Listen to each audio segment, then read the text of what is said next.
복에 대한 말씀 암송기도 암송 찬양 잠언 24장 25절 말씀. 오직 그를 견책하는 자는 기쁨을 얻을 것이요 또 좋은 복을 받으리라. 오직 그를 견책하는 자는 기쁨을 얻을 것이요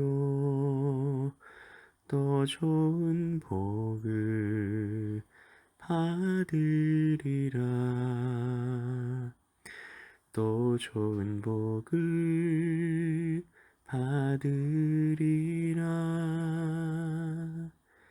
말씀 기도입니다.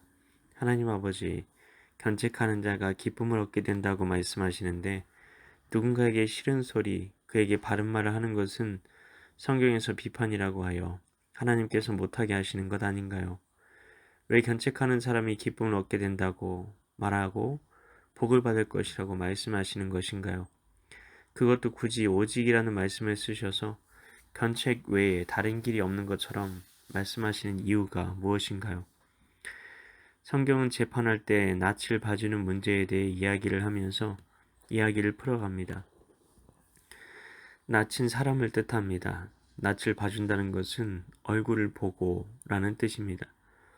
얼굴을 보고 사람마다 고무줄과 같은 기준을 가지고 재판을 하는 재판장에 대한 경고의 말씀에서 이 말씀은 시작합니다.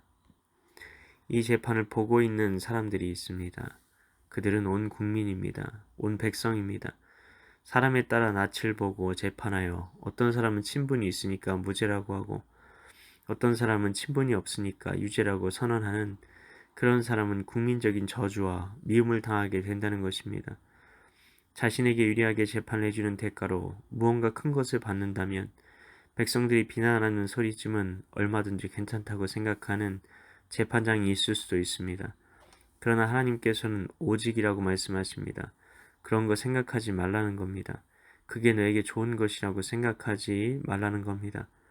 너는 마땅히 그 못된 사람을 견책해야 한다고 다른 길은 너에게 없다고 말씀하시는 겁니다.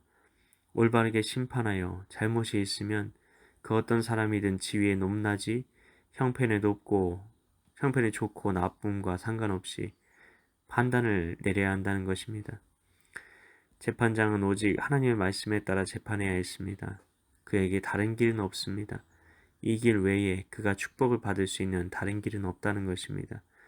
우리는 법에 따라 바르게 사람의 낯을 봐주지 않고 사법권의 독립에 따라 재판하는 것이 쉬워 보일 수 있습니다. 그러나 그렇지 않습니다. 정치적인 위협과 협박과 압력이 얼마나 강하게 역사하는지 모릅니다. 특히 정치적인 거물과 관련된 경우 재계의 거물이 재판을 받게 된다면 그 재판을 맡게 되는 판사에게는 엄청난 유혹 또는 압력이 가해지게 됩니다. 그런데 그럼에도 불구하고 법에 따라 공정하게 정의롭게 재판할 수 있는 사람이라면 하나님께서는 그를 믿을 수 있고 그를 축복해 주신다는 것입니다.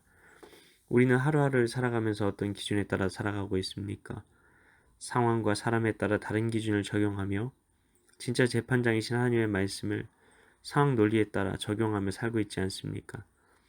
하나님께서는 우리가 오직 말씀에 따라 오늘 주어지는 모든 환경과 상황과 만나는 사람을 대하기를 원하십니다. 우리가 모든 경우에 적용해야 할 가장 중요한 말씀은 무엇일까요? 나를 통해 주님의 뜻이 이루어지게 하소서. 나를 통해 주님의 사랑이 흘러가게 하소서가 아닐까요? 하나님 아버지, 오늘도 주님의 말씀 안에서만, 주님의 말씀의 다스림 가운데서만 하루를 살기 원합니다.